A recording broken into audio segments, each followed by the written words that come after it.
जी हाँ, नमस्कार साथियों। चलिए आज हम देखिए एक बहुत ही महत्वपूर्ण लेटेस्ट प्रश्नों का सेट सॉल्व हम करेंगे। तो चलिए आप तैयार हो रहे हैं, साथ में आपको पेन कॉपी लेके सॉल्व भी करना है। तो देखिए जैसा कि आप क्वेश्चन देख पा रहे हो, यदि आपसे बनता है तो आप उसका जवाब कमेंट में दीजिए, यदि नहीं बनता है तो फिर आप इसका सॉल्यूशन देखिए। देखिए जैसा कि ये प्रश्न क्या कह रहा है, तो क्या लगे, एक बेईमान व्यापारी अपने किराने का सामान वास्तविक मार्ग से 12% कम मार्ग का उपयोग करके बेचता है और 10% का लाभ अर्जित करता है, तो उसका कुल लाभ प्रतिशत ज्ञात करें। देखिए प्रॉफिट जो है वो दो तरीके से दिया जा सकता है, एक तो कीमत पर और एक वजन में घपला करके। तो देखिए ये चीजें आपको बताई होंगी कि भाई यदि वजन का अनुपात x अनुपात y दिया तो कीमत का अनुपात क्या आएगा, इसका विपरीत आएगा y अनुपात x आया ना। तो बताओ वजन का अनुपात क्या आएगा, 12% का मतलब क्या होगा 12/100। इसको कैंसिल करेंगे, 4 से आता 3 बार और 4 से आता है 25 बार आया ना। तो ये 12% कम यानी कि 25 से 3 कम देना होगा, तो अनुपात क्या आ जाएगा 25 से 22। 25 से 22 ये अनुपात किसका आएगा, ये वजन का अनुपात है। तो बताओ कीमत का अनुपात क्या आएगा, कीमत का अनुपात आ जाएगा 22 से 25। ऐसे आगे क्या दिया, 10% का लाभ अर्जित करता है। 10% का मतलब क्या होता है 1/10, यानी कि 10 रुपए की वस्तु को 11 में बेचा हुआ, तो यहाँ से लाभ कितना कमा रहा है 10 से 11। ऑल ओवर निकालने के लिए इनका आपस में गुणा कर देंगे, बात बन जाएगी। या आप नहीं इसको काट लो, तो 5 से आता है 5 बार और 5 से आता है 2 बार, तो ये 22 दूनी 44 और एक 11 गुणा 5 55, अभी और भी कट जाएगा। आप नहीं से कर लो, 44 रुपए के माल को कितने में बेचा 55 में, कितने का फायदा 11 का, कितने पर 44 पर, तो 100 पे कितना प्रॉफिट होगा। 11 से आता 4 बार और 4 से आता 25, तो कितने का लाभ होगा 25% का उसे फायदा होगा। तो करेक्ट आंसर आता है। नेक्स्ट क्वेश्चन देखिएगा, इसका बताएं। हर तरह का क्वेश्चन आएगा, ये मिक्स्ड क्वेश्चन का सेट होगा। इसका बताइए क्या आएगा, तो सवाल इसका है एलसीएम का। तो एलसीएम निकालने के लिए अगर संख्या ऐसी दी होती तो भाई 3 4 6 इनका एलसीएम निकालो, तो इनका तो एलसीएम आराम से निकाल लेंगे, लेकिन इसमें संख्याएं भी थोड़ी सी घुमा फिरा के दी है। तो सबसे पहले आप संख्याओं को सरल कर लो, नहीं तो अगर प्रैक्टिस अच्छी हो तो ऐसे प्रश्नों का भी जवाब सेकंडों में दिया जा सकता है। वो कैसे, देखो इसको आप सरल करके x³ 27 को क्या लिख सकते हैं 3 की पावर 3 को आया। ये लिखने के बाद आपको एक सूत्र याद आना चाहिए, ये होता है a³ माइनस b³ बराबर a माइनस b, और ये होता है a square plus ab plus b square. ऐसे किया जाता है। तो देखो a माइनस b यानी कि यहाँ जाएगा x माइनस 3, और ये कितना आता a स्क्वायर यानी कि x स्क्वायर प्लस ab, यह आता 3x और ये आता b स्क्वायर 3 का वर्ग 9। आप इस संख्या को देख लो, इससे आप सेकंड में जवाब दे सकते हो। देखो इस संख्या का उसका भाग जाएगा तभी एलसीएम माना जाएगा, है ना। तो ऐसी वाली संख्या देख लो आप, तो देखो ये संख्या माइनस में है, ये नहीं हो सकती है, ये नहीं होगा नहीं। ऑप्शन एक ही हमें दिखाई दे रहा है, करेक्ट आंसर क्या है।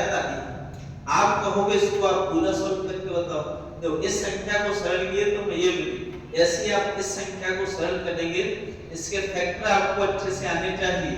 देखो x माइनस ये आता 3 दूनी 6, माइनस के 3 और प्लस के 2 ले लो, x माइनस 3 और ये आता x प्लस 2।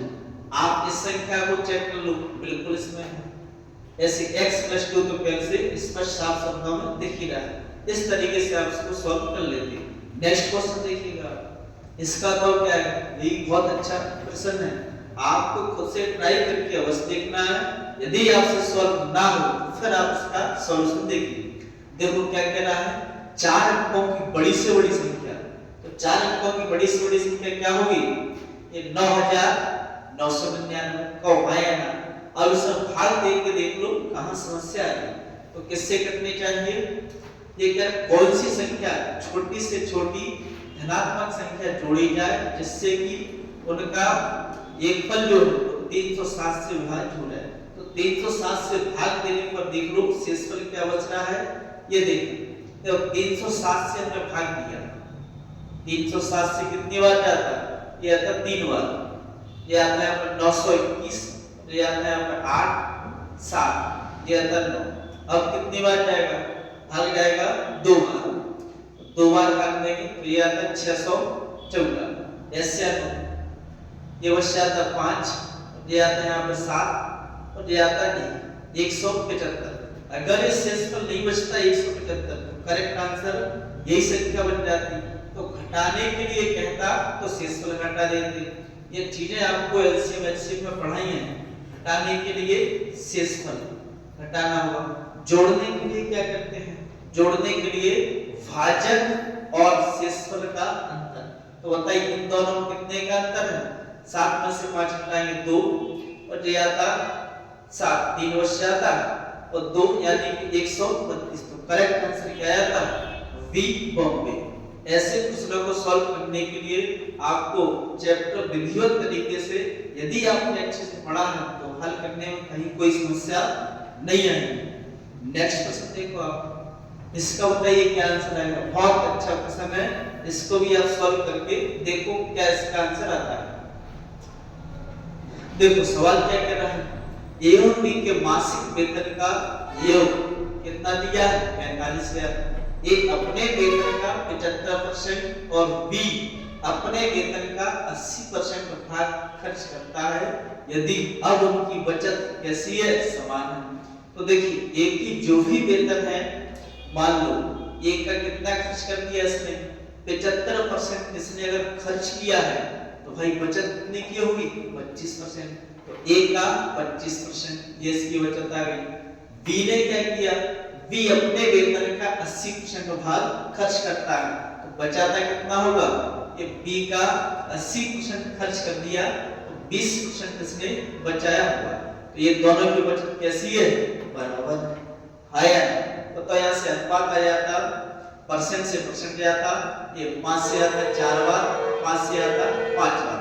तो ए और बी का जो अनुपात आएगा कितना आएगा?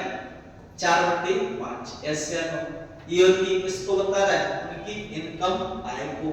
बताओ यहाँ कुल आय कितनी? 5 और 4 9। 9 नहीं, 9 की जगह कितनी है? 45,000। तो 1 यूनिट का मान कितना आता है? 1 यूनिट का मान 5,000। 1 यूनिट का मान 5,000 इसका पूछा है। तो बी का वेतन क्या होगा? बी कितना है? बी का 5। तो 5 गुणा 5 कितना आता है? 25,000। तो करेक्ट आंसर इसका जाता सी। ऐसे बन जाता। ये का पूछा क्या? नहीं, बी का ही पूछा। बी 5 यूनिट है, 25,000 इस प्रकार से आ जाता है। देखिए नेक्स्ट देखिएगा, देखो इसके बाद नेक्स्ट क्वेश्चन देखें। इसका बताइए क्या है? इसको करके देखो आप। बहुत अच्छे अच्छे क्वेश्चन है। आपको चैप्टर यदि पूरा अच्छे से आपने अध्ययन किया है तो ऐसे प्रश्नों को सॉल्व करने में कहीं समस्या नहीं आएगी।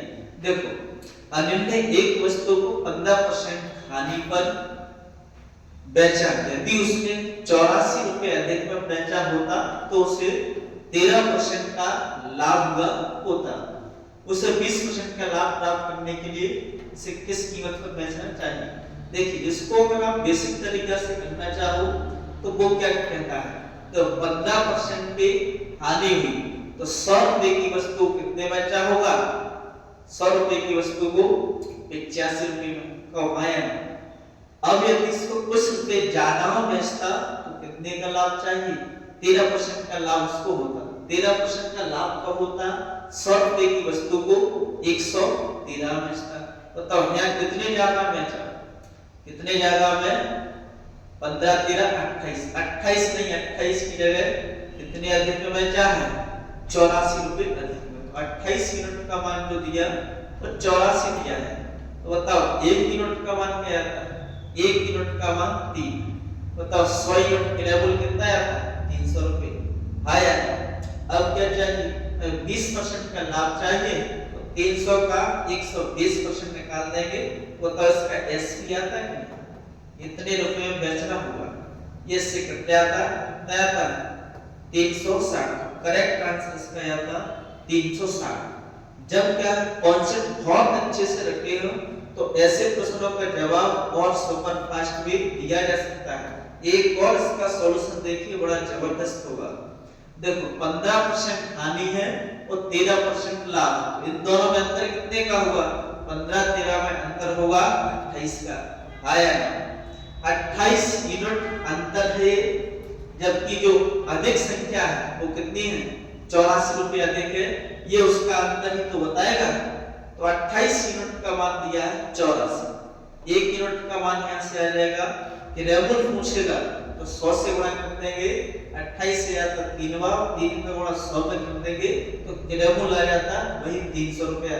हमें लेकिन किरेबुल नहीं, क्या चाहिए? विक्रयमूल्य, और लाभ कितने का चाहिए? 20%। तो 100 रुपए की वस्तु को 120 में बेचना होगा तो 120 यूनिट का मान चाहिए। इतना सा सॉल्यूशन बनता है इसका। 28 से आता 3 बार 120 का 3 गुणा कर देंगे ना आ जाएगा 360। तो ये इसका सॉल्यूशन रहा। ये आप तब सीख पाएंगे जब डिटेल से सारी चीजें अच्छे से अध्ययन किए तो आपको भी ऐसा सॉल्व करने में बड़ा अच्छा लगेगा। नेक्स्ट क्वेश्चन देखो आप, इसका होता है ये भी बड़ा जबरदस्त क्वेश्चन है। बहुत अच्छे प्रश्न आपको इसमें सॉल्व करवाएंगे। बहुत जल्द हम आपको चैप्टर वाइज लेटेस्ट प्रश्न लेकर के आएंगे ऑनलाइन। देखो ये सवाल क्या कह रहा है, एक स्क्वायर क्षेत्रफल वाले वर्ग, देखिए बात वर्ग की आई तो वर्ग पे कुछ चीजें समझो, ये सब कुछ आपको याद होना चाहिए। देखो वर्ग क्या होता है, देखो वर्ग जिसकी चारों भुजाएं इक्वल इस प्रकार से, मान लो इसकी भुजा ए दी है ए, तो बताओ वर्ग का क्षेत्रफल क्या होता है? वर्ग का क्षेत्रफल भुजा स्क्वायर यानी ए स्क्वायर। इसका पेरीमीटर परिमाप क्या होता है? इसका परिमाप होता है 4a। आया, इसका विकर्ण क्या होता है? इसका विकर्ण होता है भुजा रूट 2 यानी कि a रूट 2। आया, इसके बाद आप दो नए सूत्र और नोट करो। देखिए यदि आपसे कभी भी ये पूछ ले क्षेत्रफल और विकर्ण दिया है, विकर्ण दिया है और हमसे वर्ग का क्षेत्रफल पूछा है, तब सूत्र क्या होगा? तब सूत्र होगा क्षेत्रफल बराबर d स्क्वायर बटे 2। आया ना भाई, d का मान क्या दिया है? a रूट 2, इसका स्क्वायर करेंगे तो वापस वही आना चाहिए a स्क्वायर। सॉल्व कर देंगे, ये आएगा a स्क्वायर इनटू 2 और ये 2 से 2 कट जाएगा तो वही क्षेत्रफल आ जाएगा a स्क्वायर। आया, ऐसी एक सूत्र और याद रखिए, यदि हमें वर्ग का परिमाप दिया है और हमें क्षेत्रफल निकालना है, क्या होगा? ये क्षेत्रफल वर्ग का यदि परिमाप दिया है ये होगा p स्क्वायर अपॉन 16। तब p क्या होता है? 4a। आया, तो 4a का स्क्वायर करोगे तो जे आ जाएगा 4 4 16, 16 a स्क्वायर बटे 16, 16 से 16 कट जाएगा क्योंकि देखो क्षेत्रफल तो होता है a स्क्वायर ही, बस डेटा कैसा दिया ये डिपेंड करेगा। आइए अब आते हैं अपने सवाल पर। देखो सवाल क्या कह रहा है, तो जैसा लिखा वैसा आप इसका एक फिगर तैयार कीजिए। a स्क्वायर क्षेत्रफल वाले, तो देखो कोई एक वर्ग है और वर्ग का क्षेत्रफल कितना दिया है? a square. देखो a स्क्वायर का क्षेत्रफल दिया तो जाहिर है इसकी जो भुजा है वो कितनी होगी?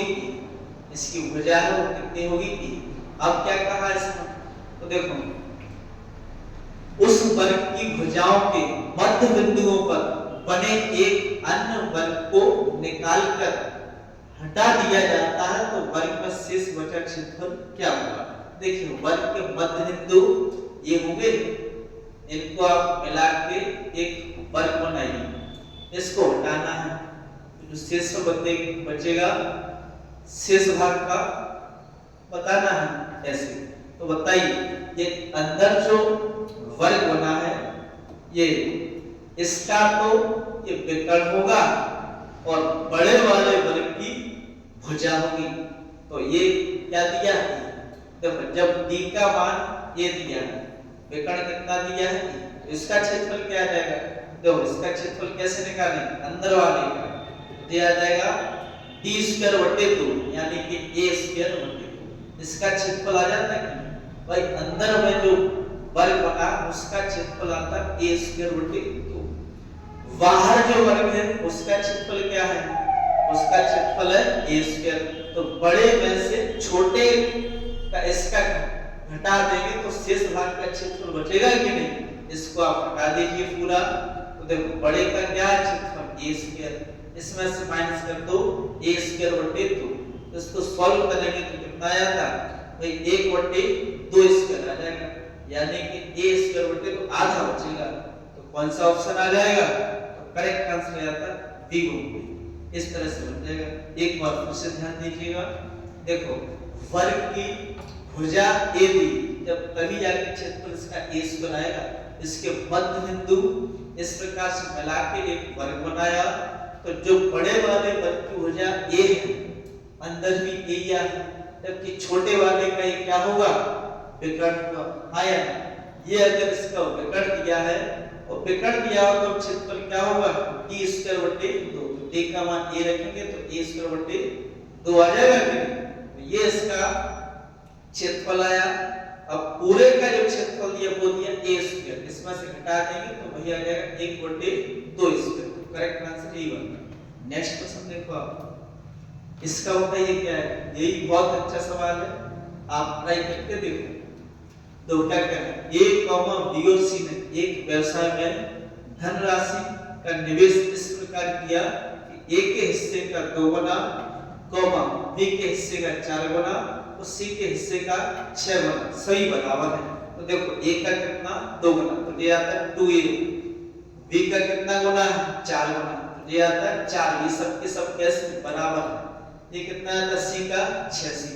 इसमें से देखो कॉमन पार्ट हटा दो, तो ये आता 2 एकम 2 1a और ये आता 2 दूनी 4 तो 2b, ये आता 3c।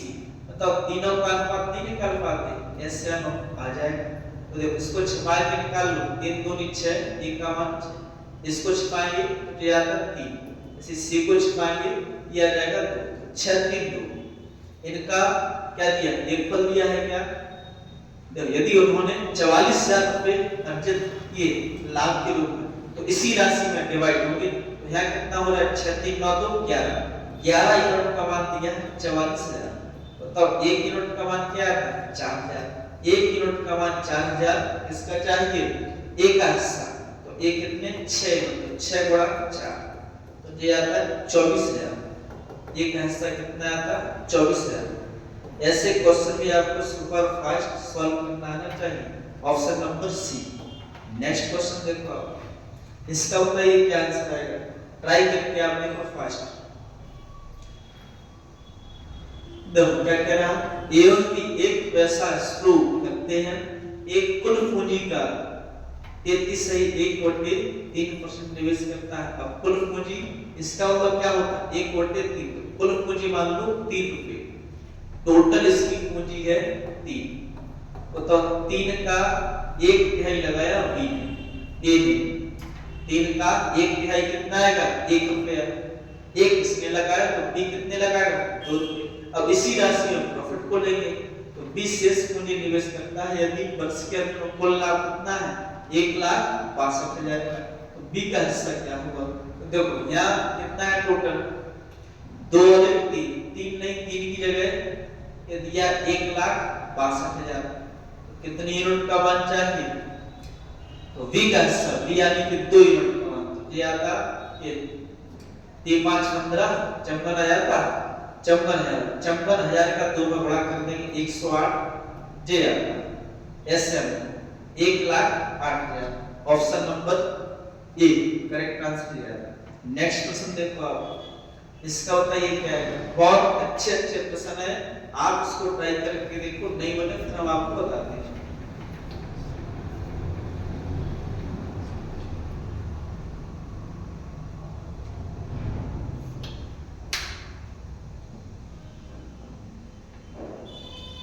जी हाँ देखो आप, तो एक निर्वाचन क्षेत्र की निर्वाचक नामावली में शामिल कुल लोगों में से 85% ने चुनाव के दौरान अपने मत डाले।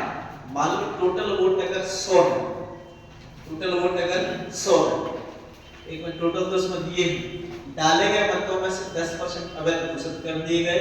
यदि मतदाता सूची में 3 लाख लोग शामिल थे और धर्म ने 1,37,700 वैध मत प्राप्त किए, तो धर्म को वैध मतों की कुल संख्या के कितने प्रतिशत मत प्राप्त हुए? तो टोटल तो इसमें दिए हैं, तो मानने की आवश्यकता नहीं है। तो ये 3 लाख में से तो चुनाव में ऐसा होता है जितनी वोटिंग लिस्ट है वो उतने सारे वोट नहीं डल पाते सामान्य तौर पे, और जो वोट डल गए उनमें से ही कुछ खराब हो जाते हैं। तो देखो ये जो 3 लाख वोट में से डालने कितने गए हैं, कितने लोग डालने गए? 85%। तो 85% को सीधा लिखना है 17/20, 17/20, 17 5 85 20 500, 17/20। ऐसे देखिए अब खराब कितने हुए? यदि 10% वोट अवैध घोषित कर दिए गए तो इसका मतलब सही कितने बचे होंगे भाई? 90% तो वोट सही बचे होंगे। देखो 90% इसका निकाल दिया, 9/10 लिख लो। तो देखो यहाँ से कट रहा था 2 0 3 हटा दो, इस प्रकार से कट रहा था। तो 2 से इसको काटते दिया था 150 आया ना, इसका गुणा कर लो कितना बन रहा है? 0 17 5 85 5 और 17 एकम 17, 17 और 8 कितना हो जाता है? 25 ये आता है। इसमें 9 से गुणा होगा कितना भी 90 से, ये गुणा कर लो तो डबल 0 9 पन्ना 45 5 हो जाता है 4, 45 4 49 18 4 22 कितने वोट सही होगी?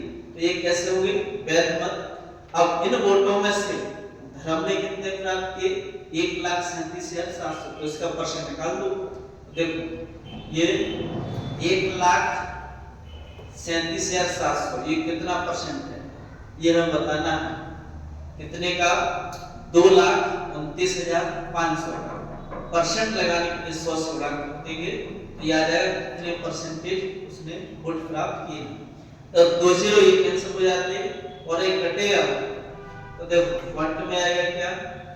इसको देखें 6 दूनी 12 6 से कटेगा, 6 पंचे 30, 6 9 54 3 57, 6 दूनी 12 5 17, 12 1 13, बिल्कुल ही कट जाएगा, तो पूरा जा रहा है 60 का। कितना आता है? 60%। ऑप्शन नंबर डी ये बन जाता है। नेक्स्ट क्वेश्चन देखिएगा, इसका तो क्या है?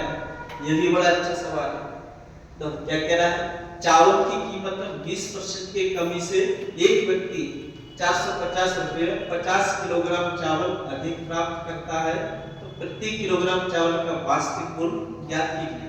तो 20% रेट कम हो गई, तो पहले की कीमत अगर 100 होगी तो अब कितनी बची? 20% कम कर देंगे 80, तो अनुपात कितना है?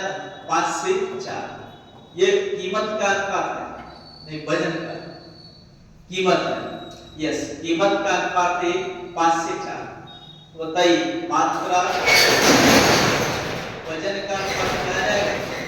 4 से 5। तो भाई 4 से 5 तो देखिए मात्रा में कितनी ज्यादा लेके आ रहा है? तो मात्रा 50 किलोग्राम अधिक चावल खरीद के लाता है, तो ये कितना दिया?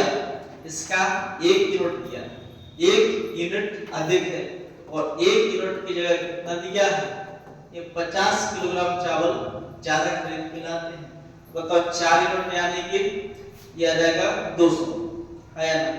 200 केजी मात्रा खरीद के ला रहा है, कितने रुपए में? हमें भाव बताना है। तो भाव बताने के लिए भाई ये पैसे कितने? 450। तो 450 रुपए में आप 200 केजी मात्रा लेके आए। यहाँ से बताओ 1 केजी के रेट आया कि नहीं? इसको काट दो, 0 0 5 9 45 5 4 20, 4 का भाग देंगे 4 दूनी 8 2.25 कितना आता? Option number b. तो करेक्ट आंसर ये आता है। एक बार फिर से देखें, जो 20% की कमी की है रेट में, बताओ पहले कीमत अगर 100 होगी तो अब कितनी बची? 80, तो अनुपात कितना आता? 5 से 4। वजन का अनुपात क्या हुआ? 4 से 5। पहले आप 4 किलो लेके आ रहे थे, 5 किलो लेके आए। ऐसा क्यों हुआ? क्योंकि रेट कम हो गई। तो कितनी अधिक लाए? एक नहीं, एक की जगह 50 किलोग्राम, 1 यूनिट का मान 50 तो 4 में कितना है तो 200। तो प्रारंभिक मूल्य ही पूछा, वास्तविक मूल्य ज्ञात कीजिए। तो 200 केजी मात्रा लेके आया 450 रुपए में, तो मात्रा से डिवाइड करेंगे तो इस तरीके से इसका भाव आ जाएगा। तो क्या आंसर आता है? ये चीजें आपके याद होनी चाहिए। देखो भाव बराबर कुल रुपए में डिवाइड करेंगे कुल मात्रा से। तो ये रिजल्ट इसमें अप्लाई किया है। नेक्स्ट क्वेश्चन देखो आप, इसका उत्तर ये क्या है? यही बहुत अच्छा सवाल है। देखो क्या कह रहा है, एक व्यक्ति प्रति माह 16,000 रुपए कमाता है और अपनी आय का 80% खर्च करता है और शेष राशि बचाता है। यदि आय 20% और व्यय 10% बढ़ जाता है तो उसकी बचत में वृद्धि प्रतिशत ज्ञात हमें करना है। तो परसेंटेज में दिया तो 16,000 का तो कुछ काम नहीं होगा। देखो 100 रुपए में से 80 इसने खर्च कर दिए, बचाए कितने हो गए? 20 रुपए का आया ना। इसके बाद इसकी आय कितनी बढ़ी? देखो ये इसकी इनकम आय है, तो ये इसका खर्च है और ये इसका बचत है। तो 100 रुपए में कितनी बढ़ी आय? 20%। तो अब इसकी आय कितनी हो गई? 120 रुपए। आय खर्चा कितना बढ़ा? खर्चा इसका 10%। तो भाई पहले आप 80 रुपए खर्च कर रहे थे, 80 का 10% और बढ़ा दीजिए तो 80 का 10% कितना आ जाएगा? 8। यानी अब खर्चा कितना हुआ? 88। आप देखिए 120 कमा के ला रहे हैं, 88 रुपए आपने खर्च कर दिए तो बचाए कितने? 20 वाला 32 रुपए। कितने बचा? 32। पहले आप 20 रुपए बचा रहे थे, अब 32। तो कितने वृद्धि हुई? 12 रुपए की। कितने पर? 20 पे। तो 100 पे कर दीजिए। तो 20 500 12 25 60। कितने की? 60% इसकी बचत में वृद्धि होगी। तो करेक्ट आंसर आया था डी। नेक्स्ट क्वेश्चन देखो, इसको आप करके देखो। उम्मीद है क्वेश्चन सॉल्व करने में आपको अच्छा लग रहा होगा और क्लास भी आपको अच्छे समझ आ रही होगी। बताओ इसका क्या आंसर आएगा? देखिए समबाहु त्रिभुज जैसी आया तो सारे फॉन्ट हमें याद आने चाहिए। तो समबाहु त्रिभुज क्या कहता है? देखिए जिसके तीनों भुजाएं समान, इसका प्रत्येक कोण कितने डिग्री का होगा? 60 डिग्री का। ये देखो समबाहु त्रिभुज एबीसी और ये इसकी ऊंचाई हुई h। तो फास्ट इसके सूत्र रिवाइज कर लेते हैं। बताओ इसका क्षेत्रफल क्या होता है? क्षेत्रफल होता है रूट 3/4 a स्क्वायर का आयाम।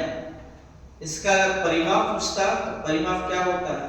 तो परिमाप होता है सभी भुजाओं का एक पद। तो ये आता 3 पेरीमीटर। इसका ऊंचाई पूछता h, हाइट क्या होगी? Root 3/2 SN। इसमें और भी चीजें पूछी जा सकती है। तो अभी क्या है, जो प्रैक्टिस सेट लगा रहे हैं तो जो जिस चीज की आवश्यकता उसी को ध्यान में रखेंगे।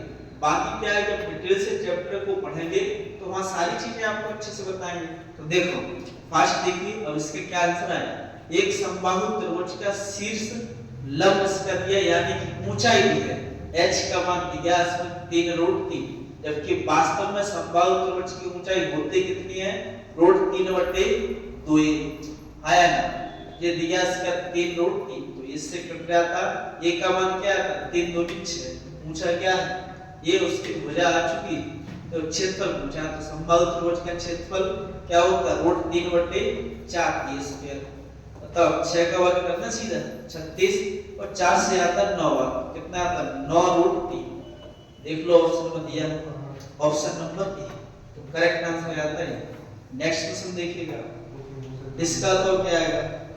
ये भी बड़ा जबरदस्त क्वेश्चन है। समकोण त्रिभुज मेंसुरेशन की जान। देखो एक त्रिभुज का क्षेत्रफल, देखो ये तीनों भुजाएं समकोण त्रिभुज की है कि नहीं? 6 8 10। तो समकोण त्रिभुज इस प्रकार से होगा, ये सबसे बड़ी भुजा कर्ण होगी, ये 10 6 आया। ये लेके अनुपात दिया है। मान लो ये 6x है, ये 8x और ये 10x। तो समकोण त्रिभुज का क्षेत्रफल क्या होता है? 1/2 इसका आधा गुणा ऊंचाई, 8x गुणा 6x। तो ये आया कि नहीं? 10x 8x और 6x आया। 2 से आता 4 बार। तो इसका क्षेत्रफल तो दिया है, कितना दिया है? 96 दिया है। ये 6 4 24, 24 का भाग देंगे 4 बार जाता है कि नहीं? तो x² बराबर 4 है, यानी कि x का मान क्या आ जाएगा? 2। x का मान 2 है, तो वास्तविक जो संख्या आएगी ये 6 दूनी 12 8 दूनी 16 और 10 दूनी 20। तो ये इसकी समकोण त्रिभुज की भुजाएं आ जाएंगी। तो देखो क्या पूछ रहा है, त्रिभुज की परिधि, परिधि का मतलब पेरीमीटर, भाई परिमाप आपको बताना है। तो तीनों भुजाओं को जोड़ दो, तो कितना हो रहा है, ये 12 16 28 28 और 20 कितना हो रहा है 45। ऑप्शन नंबर ये बन जाता है। ऐसे नेक्स्ट क्वेश्चन देखो आप, इसका बताइए क्या आंसर आएगा। ये भी बहुत अच्छा सवाल है, इसको आप करके देखो क्या इसका आंसर आएगा। देखिए उस वृत्त के लघु त्रिज्याखंड का क्षेत्रफल ज्ञात कीजिए जिसकी परिधि 88 सेंटीमीटर है। तो परिधि क्या होती है, परिधि होती है 2 पाई बराबर 88। तो से r का मान नहीं निकाल सकते, तो ये आता 2 गुणा पाई का मान 22/7 और ये आता r 88। तो ये आता 22 दूनी 44 और 44 से आता है 2 बार। r का मान कितना आता है 14। कहो हाँ या ना, r का मान आता है 14। इसके बाद क्या किया है, जिसकी परिधि 28 सेंटीमीटर और इसके लघु चाप की लंबाई 22 सेंटीमीटर। देखिए एक चीज समझाओ पहले, देखो या यदि आपसे कहता वृत्त है, मतलब वृत्त का क्षेत्रफल क्या होता है, वृत्त का क्षेत्रफल ये होता है पाई आर स्क्वायर। यदि आपसे पूछ लेता है इसके चाप की लंबाई, तो ये चाप ए बी, इसकी लंबाई क्या होती है, तो चाप की लंबाई, ये सूत्र आपके याद होने चाहिए। चाप की लंबाई ये होता है 2 पाई आर थीटा बटे 360 आया ना। यदि आपसे पूछ लेता ये थीटा ये त्रिज्याखंड का क्षेत्रफल बताओ, त्रिज्याखंड का क्षेत्रफल क्या होता है पाई आर स्क्वायर थीटा बटे 360। तो आया ना, ये चीजें आपको रटे होने चाहिए। और देखिए यदि आपसे इसको ये कह दें, इसको 4 पार्ट में डिवाइड कर दें, तो 4 पार्ट कैसे होंगे बराबर। तो ये कोण कितने का हुआ 90 90 आया 90 90 के होंगे। तो एक टुकड़े का आपसे क्षेत्रफल पूछ लेगा ये लघुखंड, तो क्या आ जाएगा इसका क्षेत्रफल, तो पूरे वृत्त का पूछता तो देखो क्या पाई आर स्क्वायर। हमें केवल इसका 1/4 हिस्सा चाहिए, तो 1/4 यानी कि 1/4। और देखो यहीं से निकल के आता है अर्धवृत्त का क्षेत्रफल, अर्धवृत्त का क्षेत्रफल, अर्धवृत्त का क्षेत्रफल मतलब पूरे का क्या होता है पाई आर स्क्वायर। हमें आधे का चाहिए, आधा यानी कि कितना चाहिए, तो इसका 1/2 कर दो। इस प्रकार से आता है 1/2 पाई आर स्क्वायर। जब मेंसुरेशन पढ़ेंगे तो ये चीजें बहुत अच्छे से आपको समझाई जाएंगी। नेक्स्ट देखिएगा, अब बताओ इसका आंसर क्या आएगा। तो देखें लघु चाप की लंबाई इसमें दी है 22, तो चाप की लंबाई अभी आपको बताया था 22 तो इसमें दी है। सूत्र क्या होता है 2 पाई आर थीटा बटे 360 का आया ना। इसमें देखो परिधि का तो मान यही है 2 पाई आर, इसकी जगह कितना दिया है, इसकी जगह कितना दिया है 88, तो सीधा रख दें। देखो 22 से आता है 4 बार और 4 से आता है 9 बार। तो थीटा का मान कितना आता है 90। अगर थीटा का मान 90 है तो यानी कि इसके 4 टुकड़े होंगे वृत्त के। देखो अभी आपको बताया 90 90 तो किसी एक का क्षेत्रफल चाहिए, तो देखो इसका क्षेत्रफल क्या जाता है, तो पूरे जो वृत्त है, क्योंकि लघुखंड का पूछाना क्षेत्रफल हाँ, तो पूरे का होता है पाई आर स्क्वायर, इसका कर दो 1/4, तो उसका आ जाएगा, इसका कोण 90 डिग्री होगा। तो देखो कितना आता 1/4 पाई का मान 22/7 और r का मान कितना है, r का मान इसमें 14 है, 14 गुणा 14। इसको सॉल्व कर देंगे आ जाएगा। तो 7 से आता है 2 बार और 2 से आता 2 बार, 2 से आता है 7 बार, 22 सत्ते 154। तो करेक्ट आंसर क्या आता है 154 यानी कि सी ऑप्शन। इस तरह से बन जाता है। नेक्स्ट क्वेश्चन देखो आप, इसका बताइए क्या आंसर है। ये भी देखो बहुत अच्छा सवाल है। तो दो हाथों से गुजरने वाली एक वस्तु का मूल लागत मूल्य के 40% के कुल लाभ पर बेचा जाता है। ये दो लोगों ने इसमें लेन देन किया है। यदि पहला व्यापारी 30% का लाभ कमाता है तो दूसरे व्यापारी द्वारा अर्जित लाभ प्रतिशत कितना होगा, ये आपको बताना है। देखो एक बार फिर से ध्यान दें, तो दो हाथों से गुजरने वाली एक वस्तु को लागत कुल जो है वो 40% के कुल लाभ पर बेचा जाता है। मान लो इसका कुल जो कीमत है वो 100 रुपए लागत कीमत, 40% लाभ पर तो कितने बेचा हुआ फाइनली 140 में। तो आया इसमें कोई एक व्यक्ति आता है पहला व्यापारी कितना 30% का लाभ कमा लेता है, तो 100 रुपए की वस्तु कितने बेचा होगा 130 में। ऑल ओवर हमें कितना 140 का लाभ चाहिए, तो 130 ये तो कमा ही चुका है। तो अब हमें जो दूसरा जो व्यापारी आएगा वो 130 रुपए को कितने बेचेगा 140 में। आया ना, जब ऑल ओवर कितने का 40% का लाभ चाहिए तो 100 रुपए की वस्तु कितने बेचेगा 140 में। एक कोई भाई साहब आते हैं वो 100 रुपए के माल को 130 में बेचे, 30% का लाभ ये कमा चुके। अब फाइनली कितने बेचना था 140 में, तो 130 रुपए की वस्तु को दूसरा व्यापारी कितने बेचेगा 140 में। तो तब कितने का फायदा होगा 10 का, कितने पर 130 पर, तो 100 पे कितने का फायदा होगा। तो जब सॉल्व करेंगे तो 0 से 0 तो या तो 100/13 100/13 यानी कि ऑप्शन बन रहा है 13 7 91 7, तो ये बच जाता 9, तो 7 सही 9/13%, तो ऑप्शन नंबर बी ऑप्शन का करेक्ट आंसर बन जाता है। उम्मीद है आज की क्लास आपको बहुत अच्छे से समझ आई होगी। एक क्वेश्चन इसमें और बचा, उसका जवाब आपको कमेंट में देना है। मिलते हैं नेक्स्ट क्लास में, बहुत ही धमाकेदार प्रश्न आपको लेके आएंगे। बहुत जल्द हम चैप्टर वाइज लेटेस्ट क्वेश्चन को सॉल्व आपको यहीं पर करवाएंगे। तो मिलते हैं नेक्स्ट क्लास में। जय हिंद जय भारत।